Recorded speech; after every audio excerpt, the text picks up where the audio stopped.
Okay, so it helped you get ready for the Gulfstream Park Oaks and for the Florida Derby. But how are we going to wager on those races, Alexa? That's the key, right? Because we can preview races a lot of the time, but sometimes you're not necessarily going to bet that race, or maybe you're looking for a price and the horse doesn't kind of fit the price that you need. We have to be disciplined as bettors. You have to kind of pick and choose your spots because it can be very easy to go out to the track one day, try to bet on every race, a bunch of different bets, and all of a sudden you've lost a bunch of money. So I always try to have kind of map it out. I always try to have a couple races where I'm going to try to, make those the biggest part of my bankroll. And I've got a few for Gulfstream Park on Saturday.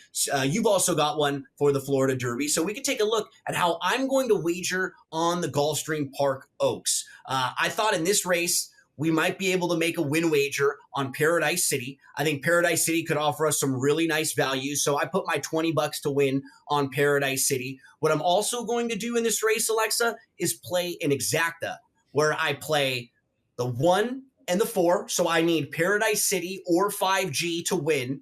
And if one of them win, then I need 1, 4, or 7 to run in the second spot.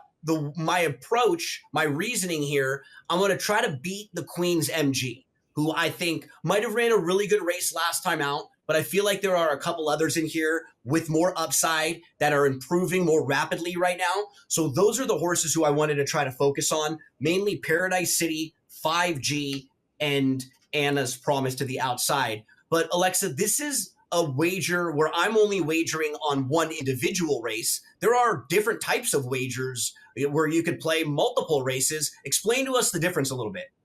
Yeah, so like what you're saying, you can handicap all you want, but at the end of the day, like bet structure and how you bet the races is a huge part of it, and another skill, because you can be totally right and still lose your bets if you didn't Yep, play the race correctly. So I think you have to kind of match your bets with your opinion of a race. So for example, exactly. you have like a win bet, which is pretty simple.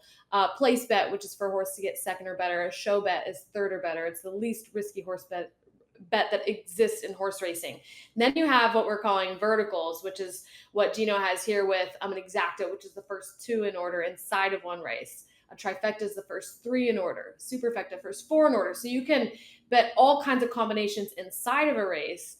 And then you have horizontal wagers, which on previous shows we've done more of those with pick tickets, pick fives, pick sixes, which Those is are like their parlays. yeah, they're parlays. You're picking consecutive winners in a row at different races. So if you have like one super strong opinion in a race, that might be something you single into a double, which is 2 winners in a row, or a pick 3.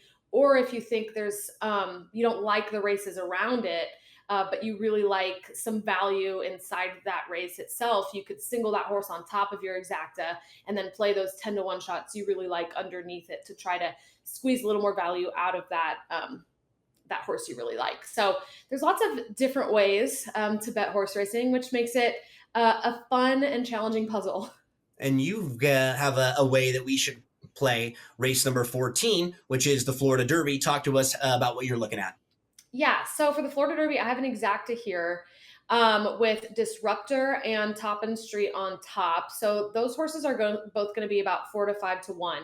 And the payout that you get in exotic wagers, which are these vertical and horizontal wagers, is ish about multiplicative of the odds of the horses that Yep. hit those spots. So, for example, if Disruptor got first and Top on Street got second, it would be a 4 to 1 over a 5 to 1. So you would multiply that to get your odds. So I'm playing Disruptor and Top and Street on top. One of them has to get first, and then Disruptor, Top and Street, and Sovereignty in second place, the 10. Sovereignty is going to be the favorite. So I'm moving the favorite out of that top spot to get a little more value, but still leaving him in there so that if he runs second, I'll still cash my money. So based on the odds, I think the kind of lowest payout this bet would be is about 8 to 1.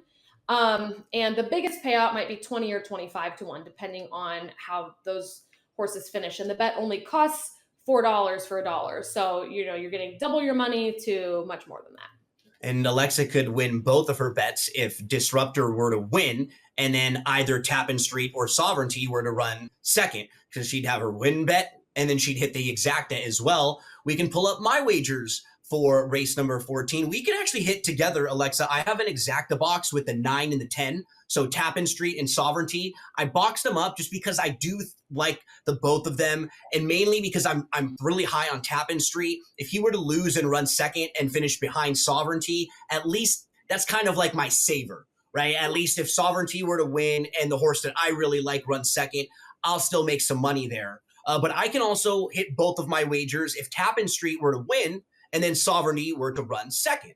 So when you see the word box, that means the numbers can come in any way. So in an exacta box, they can come in 9-10 or 10-9. In a trifecta box, the horses could come in first, second, third in any specific order. So we didn't get a lot of opportunities to give you wagering segments, and we'll be able to do that for Gulfstream and then again for Oaklawn Park. That's where we are going to head next. We're going to head to Oaklawn Park. We're going to talk about the Arkansas Derby, another Kentucky Derby points race. Don't go anywhere. We head to Hot Springs, Arkansas.